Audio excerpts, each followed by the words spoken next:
ఆదిత్యాయ చ సోమాయ మంగళాయ బుధాయ చ గురుశుక్ర శనిభ్యశ్చ రాహవే కేతవే నమః. ఓం శ్రీ గణేశ శారద మాతృశ్రీ గురుభ్యో నమః.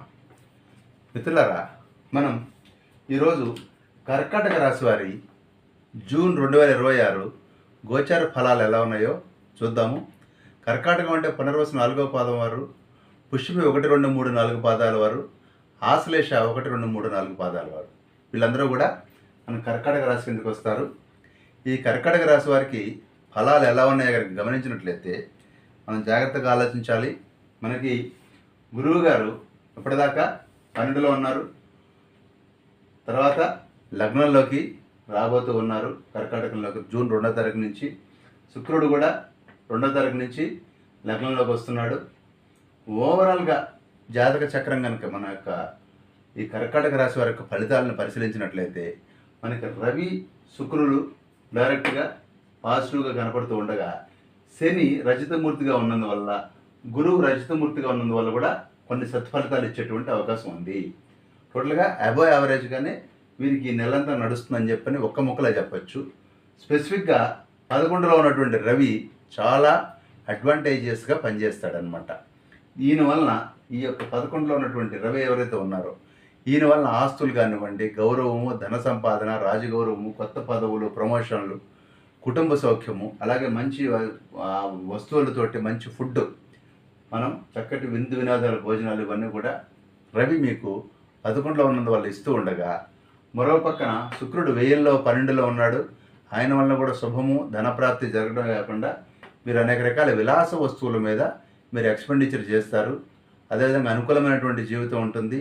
విలాస యాత్రలు కూడా మీరు ఖర్చు పెడతారు. ఈ విధంగా శుక్రుడు 12లో ఉన్నందువల్ల రకరకాలైనటువంటి జాలీ ట్రిప్స్కి ఖర్చు పెట్టేటువంటి అవకాశం, విలాస వస్తువుల మీద ఖర్చు పెట్టే అవకాశం. 12 అంటే వ్యయ స్థానం కాబట్టి ఈ విధంగా జరిగేటువంటి అవకాశం మీకు శుక్రుడి కారణంగా ఉంది. ఇక నేను ఇంకో 2 గ్రహాల గురించి చెప్పాను.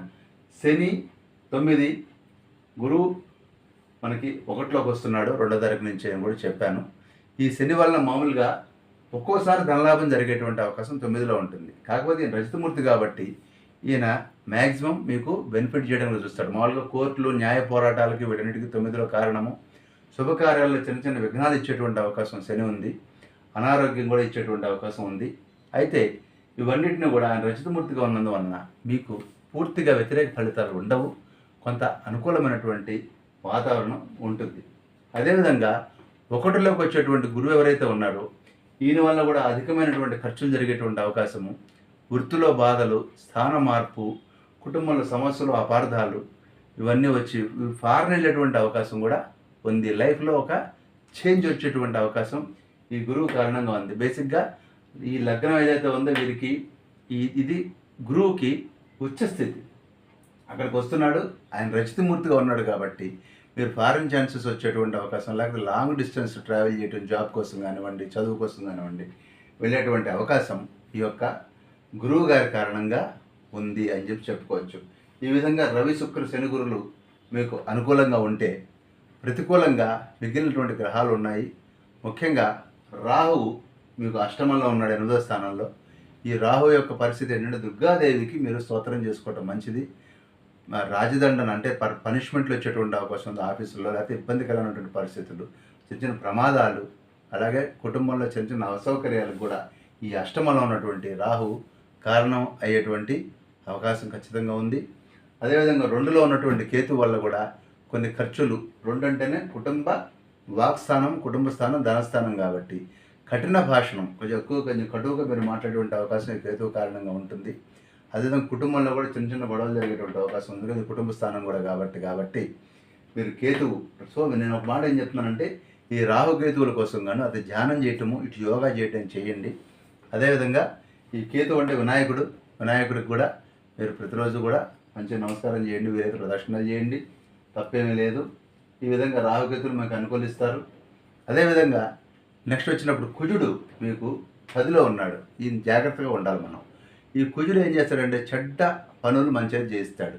మంచిది కఠిన భాషణం అంటే ఇష్టం వచ్చినట్టు మాట్లాడిస్తాడు.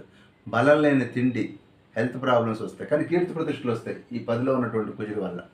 ఒక పక్కన మనకు విఘ్నాలు వస్తాయి, ఈ శ్రమ వస్తుంది, పనుల అవరోధాలు, ఇవన్నీ కూడా కుజుడు ఇస్తూనే ఇంకో పక్క కీర్తి ప్రతిష్టలు ఇస్తాడు. సో అది సుబ్రహ్మణ్యేశ్వర స్వామి కూడా మీకు ఇంపార్టెంట్గా చేయాల్సినటువంటి పరిస్థితి. ఈ విధంగా తీసుకున్నట్లయితే బుధుడు మీకు ఇంతకుముందు చెప్పినట్టుగా 12వ స్థానంలో ఉన్నాడు. దానివల్ల కూడా ఇతరుల నుంచి కష్టాలు సమస్యలు వచ్చేటువంటి అవకాశం ఉంది. సో ఈ నెలలో మీరు 4 గ్రహాలు అనుకూలంగా ఉండి 4 గ్రహాలు రాహుకేతువులు వ్యతిరేకంగా ఉన్నారు. అదేవిధంగా రవి బుధులు కూడా మీకు వ్యతిరేకంగా ఉన్నారు. కాబట్టి వీళ్ళకి బుధుడు అంటే విష్ణుమూర్తిను వీళ్ళకి సంబంధించినటువంటి స్తోత్రాలు స్తుతులు చేసుకోండి, లేదా ఇష్టదైవ నామస్మరణ చేయండి.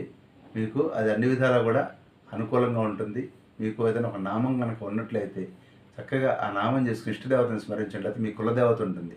ఆ కులదేవతను స్మరిస్తే ఏదైనా సమస్యలు వచ్చినా కానీ తేలిగ్గా వాటి నుంచి బయటపడగలుగుతారు. సమస్యలు రావడం అనేది ప్రతి మనిషి జీవితంలో ఉంటుంది, కానీ దానికి బయటపడే దారి దొరకటం అనేది అదృష్టం. అది కావాలి అంటే మనం నిత్యం దైవనామస్మరణ చేయటం మంచిది.